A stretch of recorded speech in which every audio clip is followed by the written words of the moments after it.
Hello everyone, তোমরা সবাই কেমন আছো? আশা করি ভালো আছো। আমি অনেক ভালো আছি। তো আজকে অনেক দিন পরে আরেকটা ভিডিও নিয়ে আয়া বসছি।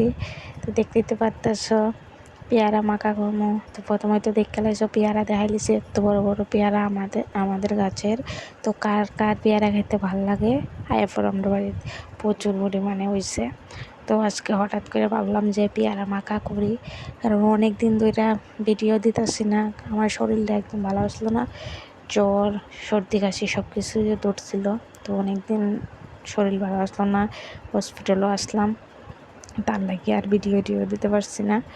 তো আজকে ভাবলাম যে একটা ভিডিও দেই তোমাদের সাথে, আর পেয়ারা মাখা যখন করতেছি তোমাদের সাথে পেয়ারা মাখার ভিডিওটা দেই।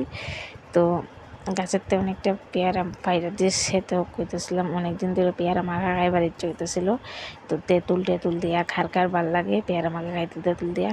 তো ওই যে তেঁতুল গল্লা লাইছে, আর এখানে গয়াম পেয়ারাটা মানে খাইতে লাইছে ছোটো ছোটো কইরা। আর এই তো তেঁতুল, মরিচ, চিনি, লঙ্কা দিয়া, লবণ দিয়া এটা করে লাইছিলাম কইরা পেয়ারা মাইকা লাইছি। আর দেখতে এত সুন্দর লাগতেছে, দেখে এত বুঝতেছই তোমরা। আর খাইতে এত টেস্টি হয়েছে, তোমরা কিতা কইতাম। মানে অনেক ভাল লাগে আমার পেয়ারা মাখা এই তেঁতুল দিয়ে খাইতে। কার কার ভালো লাগে কমেন্টে জানাইও। আর তো খাইয়া দেখালে তো আসলাম এত টেস্টি হয়েছে, মানে কিতা কইতাম। মাখাটা দেখতে তো বুঝতেছো কার কার লোলাইছে কমেন্টে জানাই। টাটা।